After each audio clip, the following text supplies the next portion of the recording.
하나님 말씀입니다.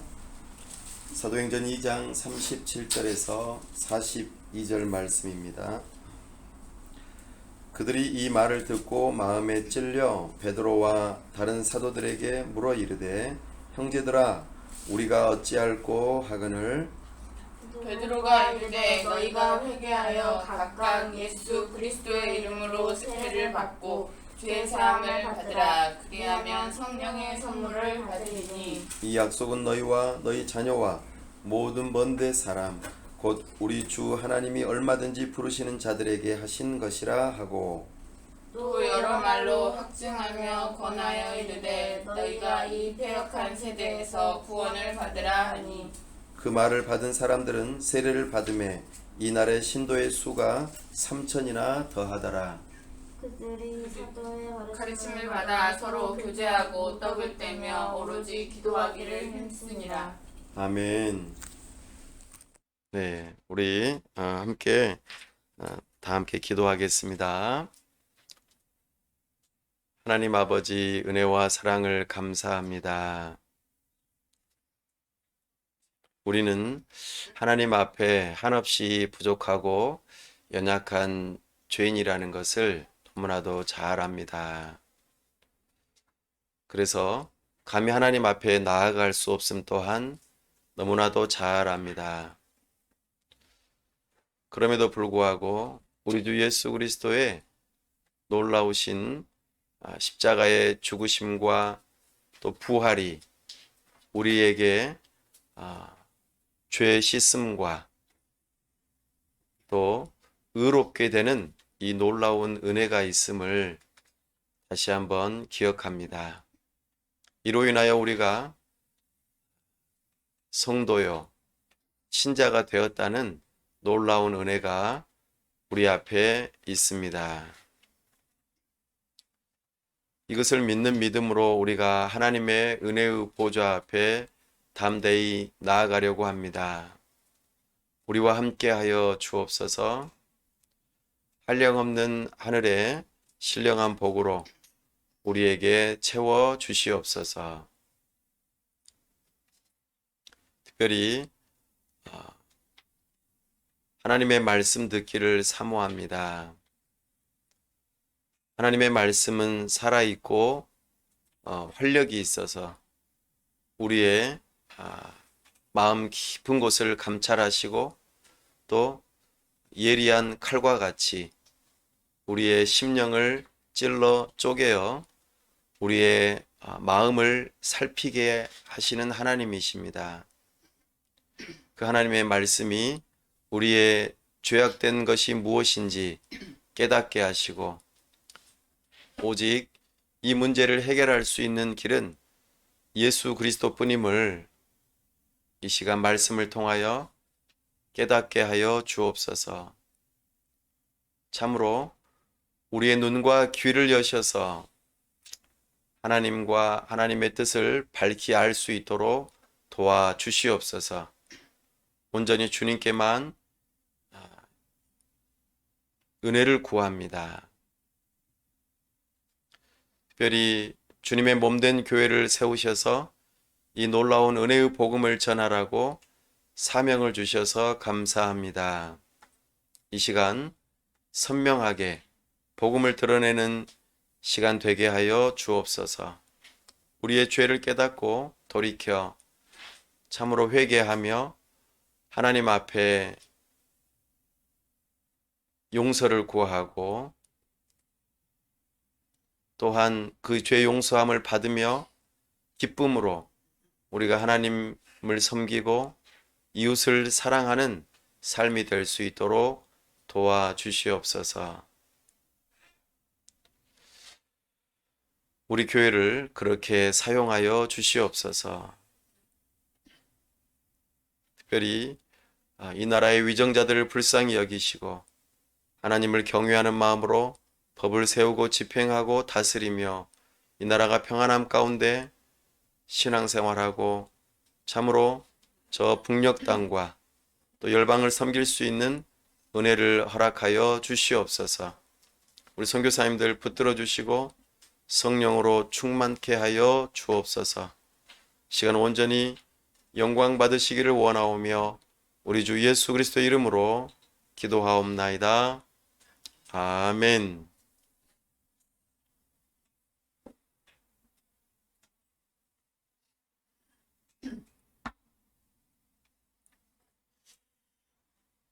오늘은 기독교 기본 진리 11번째 시간으로 우리 사도신경에서 10번째 항목의 신앙 고백을 다루려고 합니다. 죄 용서입니다. 이것이 성령 하나님의 일하심 그 속에 이루어지는 일들입니다. 우리가 이것을 잘 알고 또 그 은혜가 우리에게 있기를 원합니다. 우리가 살아가는 세상은 쉼 없이 범죄가 일어납니다. 통계적으로는 거의 수십 초 안에 한 번의 꼴로 범죄가 일어난다고 그렇게 말합니다.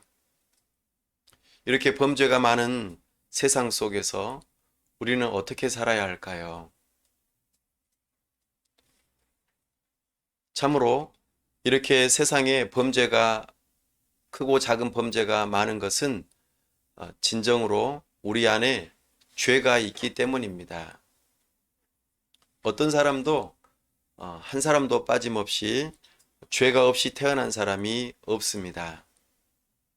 모두가 다 죄를 가지고 있기 때문에 그것이 점점 자라서 악이 되어지는 것이죠. 우리가 뉴스에서 또 여러 가지 통계를 통해서 경험하는 모든 악은 죄라고 하는 뿌리로부터 나오는 열매들입니다. 식물도 여러 가지 열매를 맺는 것처럼 우리 사람들도 죄라고 하는 것을 가지고 있기 때문에 악한 마음을 품게 되고 또 그 악한 마음이 점점 자라나서 결국에는 실행으로 이루어져서 악한 열매들을 맺게 되는 것입니다. 이것이 성경에서 말하는 그 죄의 근본되는 문제입니다. 그러면 죄라고 하는 것은 도대체 무엇일까요? 성경에서는 죄라고 하는 것은 하나님을 향한 반역이라고 말합니다. 다른 사람들을 해코지하고 어렵게 하고 힘들게 하는 그런 일을 죄라고 하기 전에 하나님을 향하여서 대적하는 것, 하나님의 말씀에 대하여 불순종하는 것, 이것을 죄라고 합니다. 궁수가 활과 화살을 들어서 쏘았을 때에 표적에 제대로 맞추면 괜찮은데 그 표적으로부터 벗어나게 되면은 이것을 벗어났다, 목표에서 벗어났다 하여 점수가 주어지지 않죠.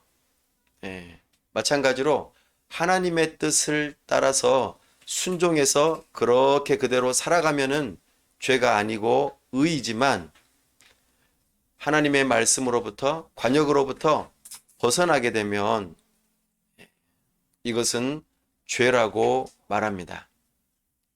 하나님 지으신 최초의 사람 아담이 이 죄를 범하였습니다. 선악을 알게 하는 나무의 열매를 먹지 말라 이렇게 명령하셨죠. 그러나 따먹었습니다. 이것은 하나님의 말씀에 불순종한 것이죠. 이것을 가리켜 성경에서는 죄 이렇게 말합니다. 아담은 우리 온 인류의 조상이요 대표입니다. 아담으로 말미암아 아담의 혈통을 이어받은 세상의 모든 사람들은 다 마음에 죄를 가지고 태어납니다. 그것이 이제 사람들이 태어나서 점점점 자라가면서 그 죄가 실체가 드러나는 것이죠. 죄라고 하는 것은 눈에 보이지 않습니다. 그러나 악을 통하여 우리는 이것은 죄구나라고 깨닫게 되어집니다. 죄의 근원을 가리켜 욕심이라고 말합니다. 욕심. 뭔가를 우리가 되기를 바라는 것 자체를 나쁘다고 말하는 것이 아닙니다.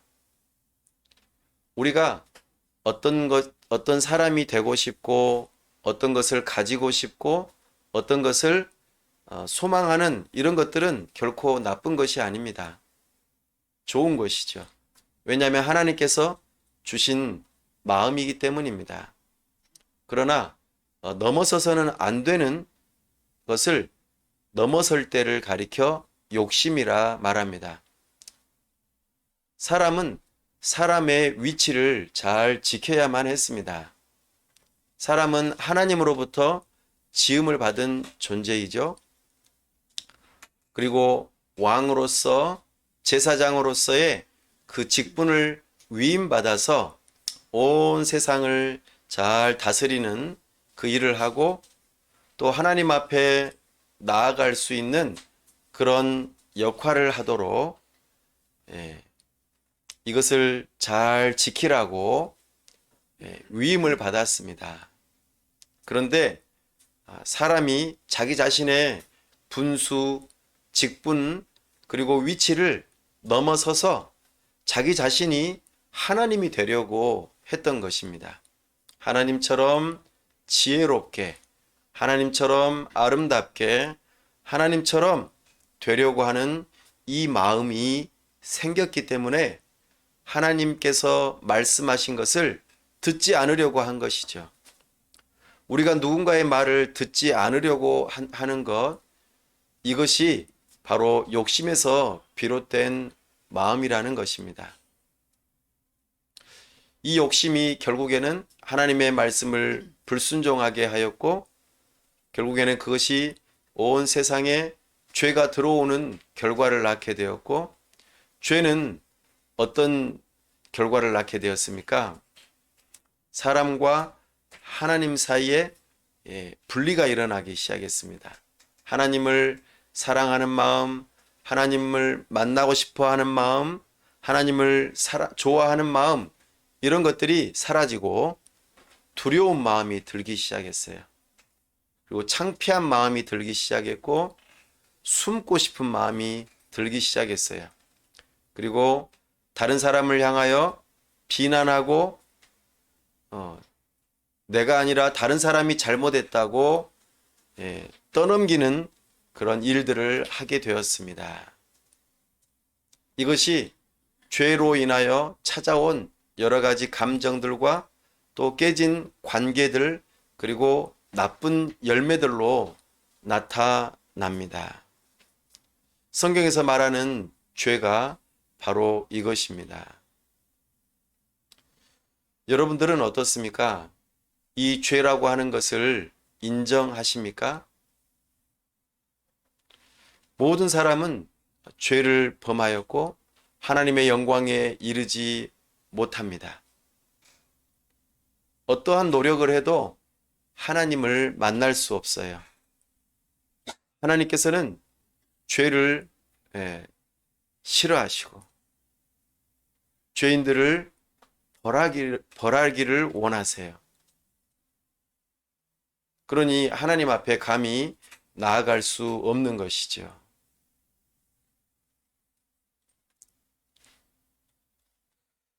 그리고 그로 인하여서 우리에게 찾아오는 여러 가지 윤리적인 악한 일들이 다가옵니다. 참으로 하나님을 찾지도 않고 하나님을 섬기지도 않고 하나님께서 만들어 놓으신 모든 피조물들을 마치 하나님처럼 섬기려고 하고 궁극적으로는 내 자신을 하나님처럼 되게 하려고 하는 그런 상황 속에서 많은 범죄들을 저지르게 됩니다.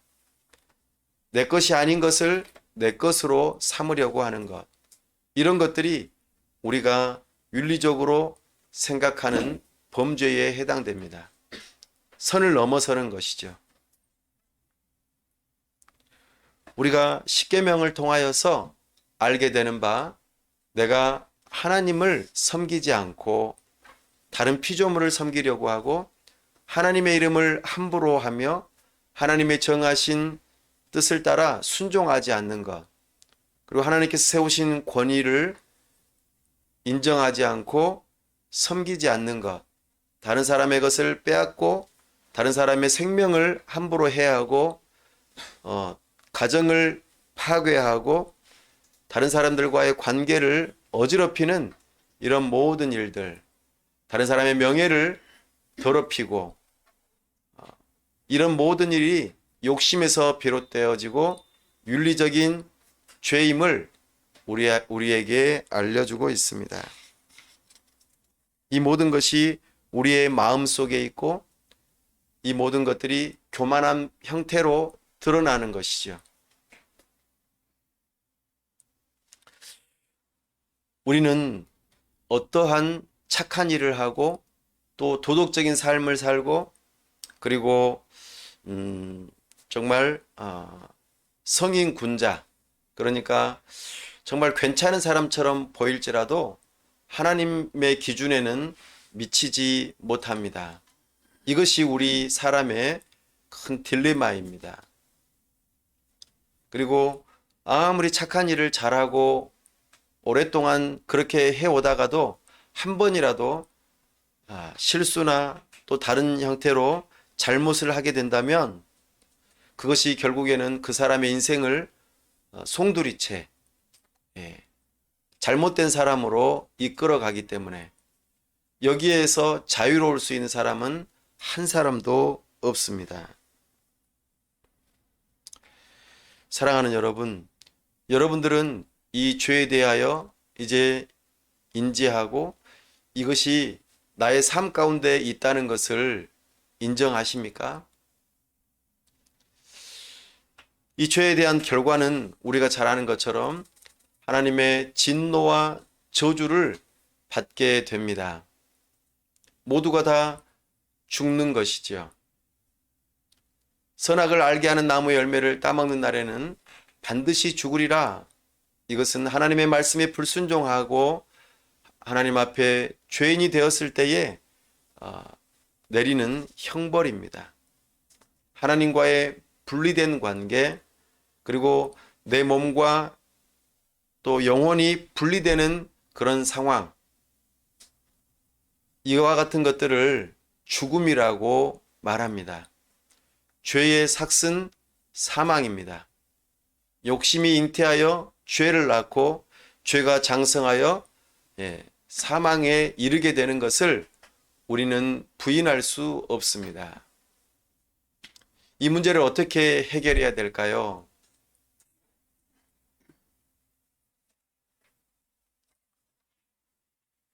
사랑하는 여러분, 오늘 사도 베드로가 사람들을 향하여 설교하는 일이 있었습니다. 방금처럼 죄의 문제를 다루고 너희가 죄인이다, 그로 인하여 하나님의 형벌을 받게 될 것이다 라고 말을 했습니다. 그때에 37절입니다. 그들이 이 말을 듣고 마음에 찔려 베드로와 다른 사도들에게 물어 이르되 형제들아 우리가 어찌할꼬 하거늘. 아멘. 우리는 이런 반응을 보여야 합니다. 내가 어떻게 해야 하나? 나는 죄인이다. 그리고 나는 이 죄의 문제를 어떻게 해결해야 하나? 세상 사람들은 죄를 모두가 다 짓지만 어떤 생각을 하냐면 들키지 않으면 된다고 생각합니다. 들키지 않으면 재판도 받지 않고 형벌도 받지 않기 때문에 일단 들키지 않기 위해서 노력을 하고 또 만약에 붙들려도 거짓말을 해서라도 그 문제를 어떻게든 넘어가려고 합니다. 형벌을 피하기 위함이죠. 사랑하는 여러분, 그러나 우리는 하나님 앞에서 다 드러난 바 됩니다. 우리가 어떤 일을 했든지 그 모든 일들이 하나님 앞에서 낱낱이 다 기록이 되어져서 우리는 그것으로 인하여 재판을 받게 될 것입니다. 드러나지 않는 것이 하나도 없기 때문에 변명할 수 없습니다. 여러분 안에 마음 깊은 곳에 감추어진 그 죄의 문제, 여러분의 삶 가운데 나타나는 악의 문제, 여러분들은 이것을 어떻게 해결하시겠습니까? 마음에 찔리는 것, 이것은 하나님께서 우리 마음 깊은 곳에 심어 놓으신 양심의 문제입니다. 하나님께서 사람을 지으실 때에 사람의 마음에 좋은 마음, 이것을 선한 마음, 양심이라고 표현되어지는 것을 하나님께서는 넣어두셨어요. 그래서 아무리 악한 사람일지라도 양심이 있다는 것이죠. 그리고 내가 죄인이고 악한 짓을 저질렀다는 그 찔림이 있는 것입니다. 근데 이것을 반복적으로 하다 보면은 이 양심이 점점점 무디어집니다. 습관처럼 무디어져서 양심도 더 이상 우리를 찌르지 않는 그런 지경에까지 이르게 되는 것이죠.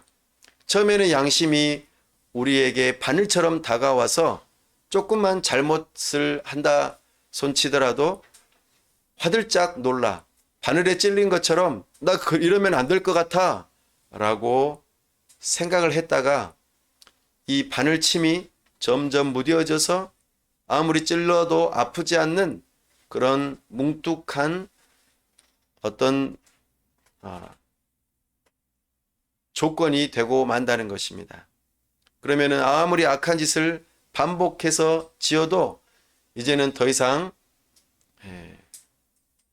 그것에 대한 죄책감을 느끼지 않는 것이죠. 이것을 가리켜 성경에서는 양심의 화인을 맞은 자다, 불화살을 맞은 자다 이렇게 표현합니다. 양심이 이제 무뎌져 버렸어요. 죄가 무엇인지, 악한 것이 무엇인지를 깨닫지 못하는 것이죠. 그러나 오늘 감사하게도 오늘 이 사람들이 사도 베드로의 설교를 듣고 마음에 찔렸다고 말합니다. 여러분들도 그렇습니까? 하나님의 말씀을 들을 때에 우리는 마음이 찔려야 합니다. 그렇다면 그 사람은 양심이 살아있고 아직 기회가 있는 사람입니다. 그리고 이렇게 묻습니다. 우리가 어찌할꼬 어떻게 하면은 이 문제를 해결할 수 있을까라고 말이죠. 특별히 이들이 양심이 찔렸던 것은 우리를 구원하시기 위해 이 땅에 오신 예수 그리스도를 십자가에 못 박아 죽이는 데에 앞장섰다는 것입니다. 사람을 죽이는 일에 모두가 다 동조하고 함께 했다는 것입니다. 이것이 이들의 양심을 찔렀습니다. 하나님께서 은혜를 주시는 중요한 방법입니다. 오늘 우리가 죄를 용서함 받는 그 일을 두고 우리가 믿는다라고 할 때에 먼저 죄에 대해서 우리가 이야기를 들었고 그럼 이 문제를 어떻게 해결할 것인가 라고 할 때에 성령 하나님의 역할이 있다는 것입니다. 그리고 성령 하나님께서 우리 교회 안에서 일하시는 일이 있다는 것이죠. 사도 베드로가 교회 안에서 설교를 통하여 사람들의 마음을 찔리게 하는 일을 하였습니다.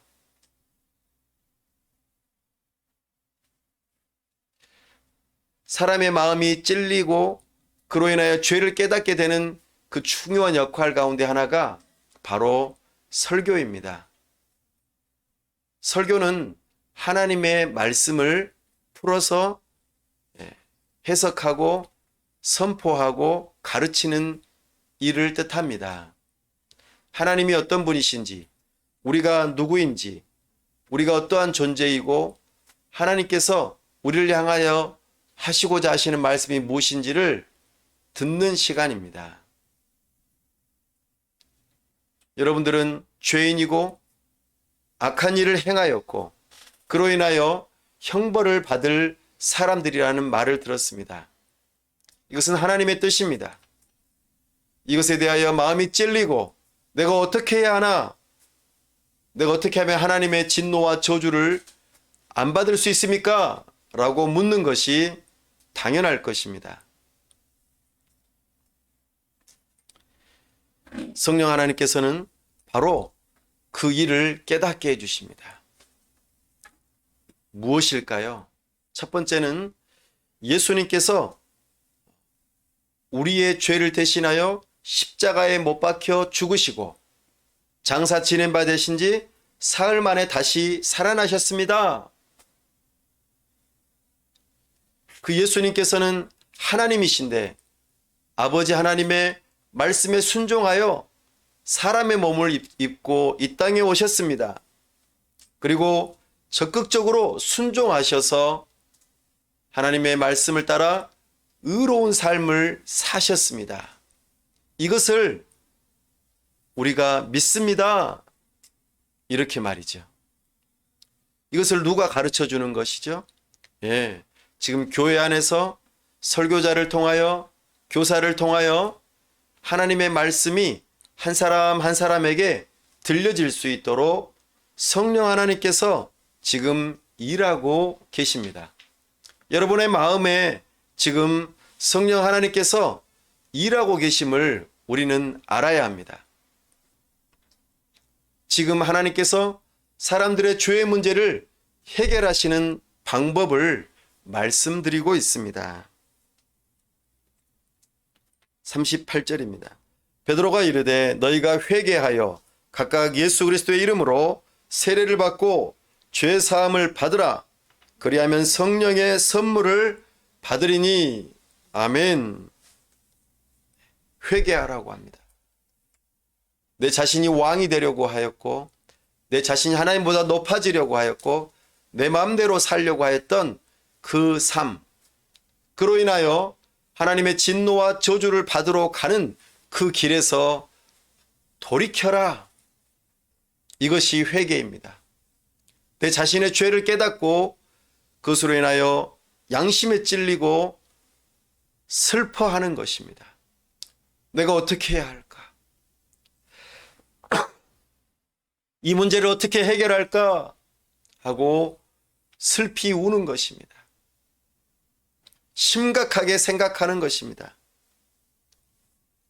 그리고 내가 이대로 살다가는 큰일 나겠구나. 죽겠구나. 영원한 지옥 형벌을 받겠구나. 생각하는 것입니다. 내가 하나님께로 돌아가야겠다. 이제 죄 짓는 일에서 돌아서야겠다. 내가 예수님께로 나아가야겠다. 나의 죄의 문제를 해결하시기 위해서 이 땅에 오시고 의로운 삶을 사시고 십자가에 못 박혀 죽으실 뿐만 아니라 다시 살아나신 그 예수님, 그 예수님을 나의 하나님으로 믿어야겠다. 내 힘으로는 내가 의로워질 수 없고 죄의 문제를 해결할 수 없지만 예수님께서 다 이루어 놓으신 이 일을 내가 믿고 의지할 때에 나의 죄를 씻어주시고 죄인이 나를 의롭다고 여겨주시는 이 놀라운 소식, 이 복음을 내가 믿어야겠다. 이런 마음 말입니다.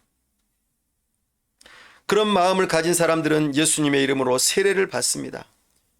죄사함도 받습니다. 그리고 성령 하나님께서 그들의 마음에 들어오십니다. 그리고 우리의 구원을 위하여 우리의 영혼이 새롭게 죽었던 영혼이 다시 태어나게 하십니다. 이것을 거듭난다고 말합니다.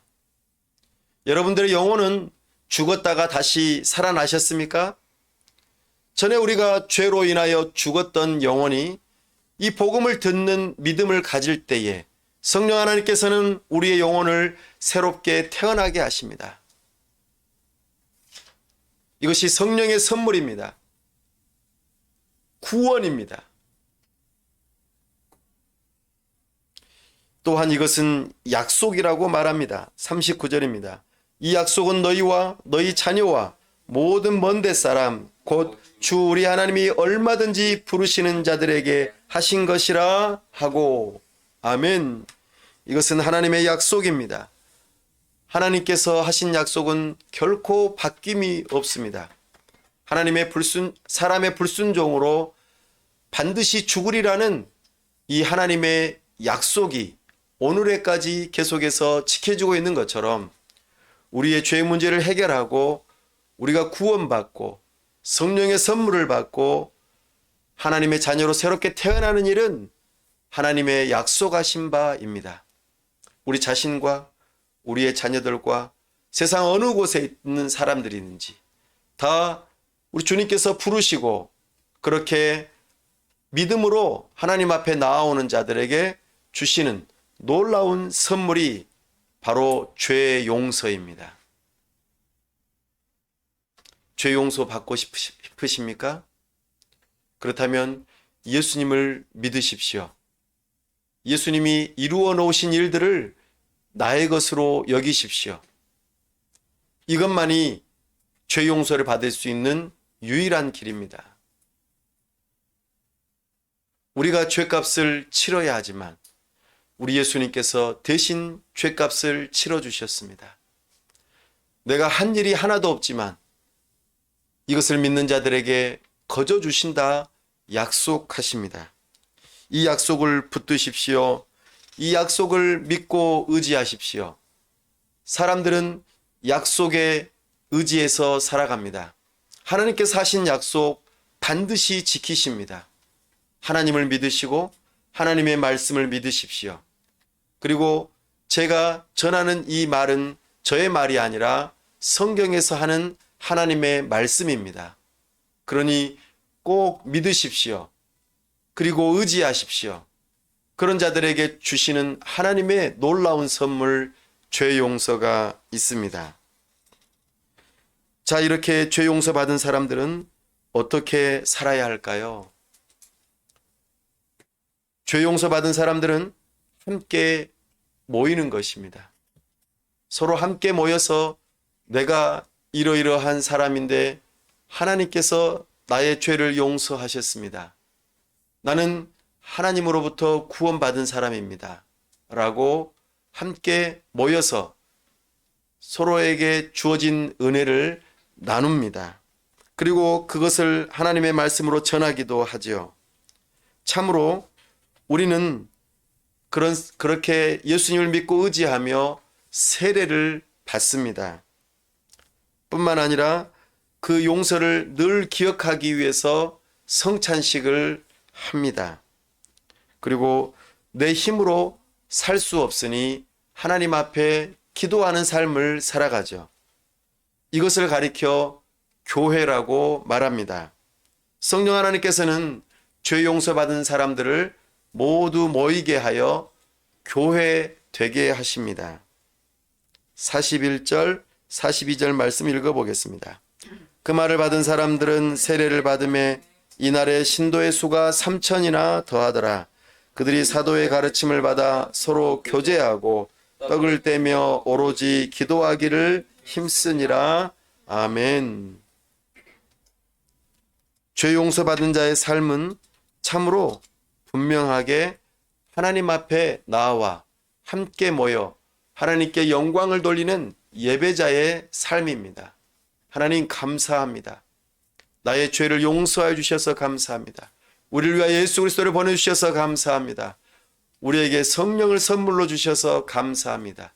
삼위일체 하나님께 예배하는 자들이 바로 죄 용서받은 자들입니다. 그들이 함께 모이는 공동체가 교회입니다.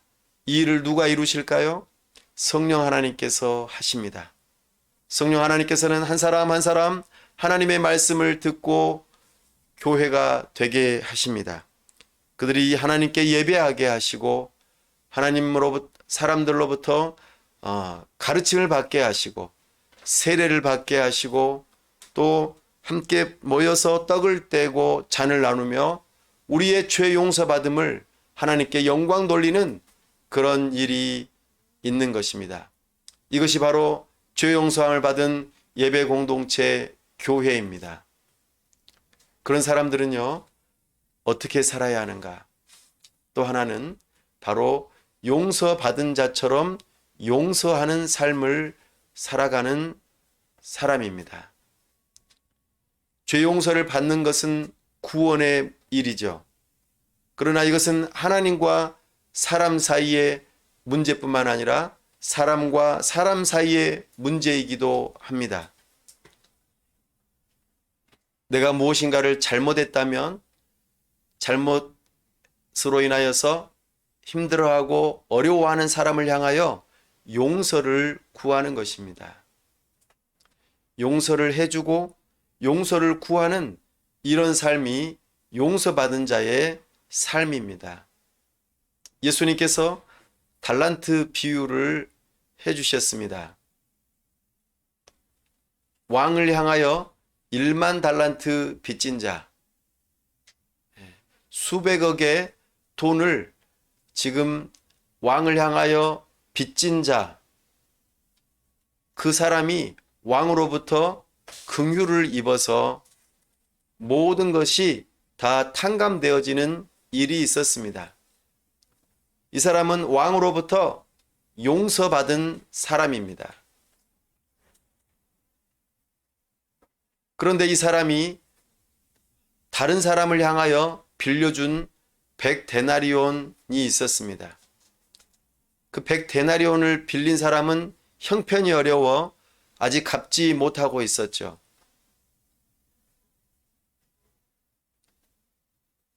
(1만 달란트) 빚진 그 사람이 다 탕감을 받고 나오다가 길에서 자기 자신에게 100데나리온 빚진 자를 만났습니다. 그 사람은 100데나리온 빚진 자를 향하여 멱살을 잡고 그리고 돈 갚으라고 말합니다. 근데 돈을 갚으려면은 기회를 줘야겠죠. 그런데 기회마저도 주지 않습니다. 당장에 갚으라고 합니다. 그리고 그 사람이 갚을 때까지 감옥에 가두어 놓는 그런 기회를 주지 않는 사람이었습니다.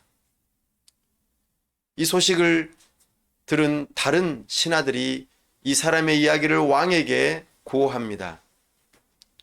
왕이 이 말을 들었을 때에 기분이 어땠을까요?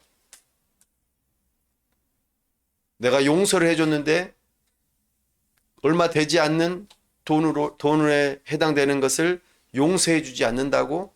이 사람은 진정으로 용서받은 자의 태도가 아니라는 생각에 다시 불러들여 그를 감옥에 가둡니다.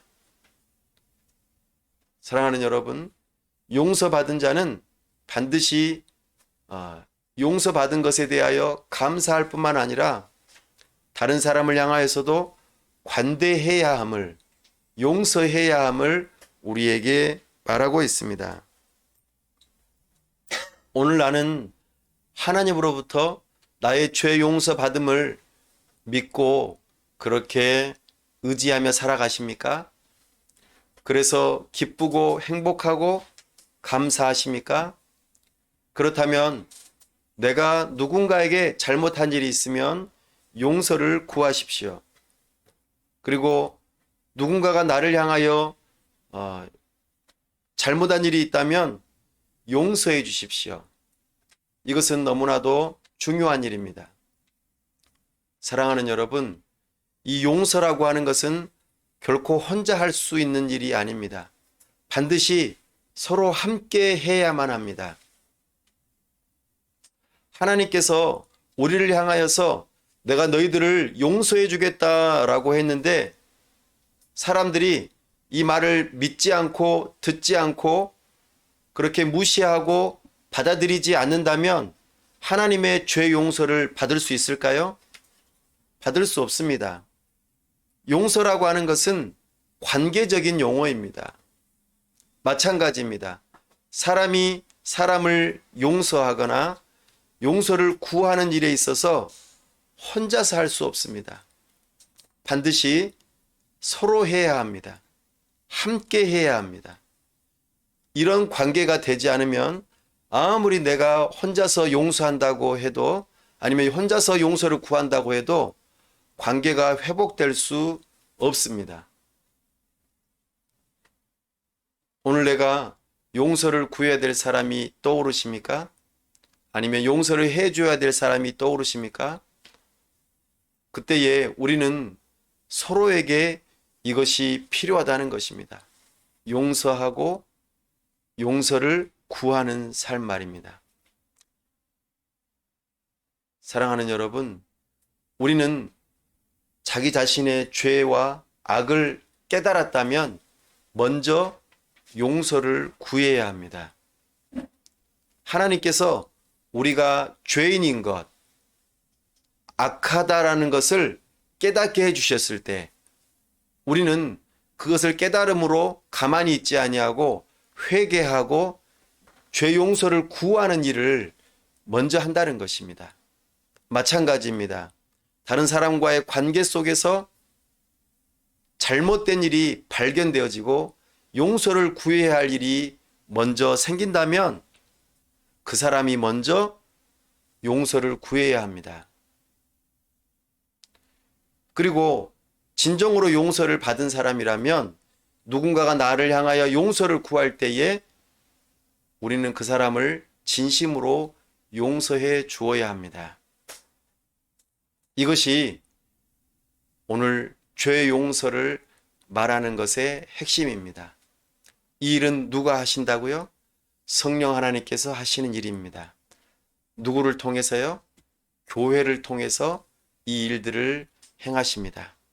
그러니 오늘 우리는 이 용서받은 자처럼 누군가에게 용서를 먼저 구하시고 또 용서를 해줄 수 있는 하나님의 백성들 다 될 수 있기를 바랍니다. 기도하겠습니다. 우리 시간 함께 기도하기를 원합니다. 성경에서는 우리를 향하여 죄인이라고 말합니다. 그 증거로 악을 행하였다고 말합니다. 하나님께서는 이 죄악을 그냥 눈 감아 주시지 아니하고 반드시 진노하시고 벌하신다고 약속하셨습니다. 그 결과가 죽음입니다. 오늘 이 세상에 태어나 한 사람도 죽지 않은 사람이 없습니다. 모두가 다 죽었습니다.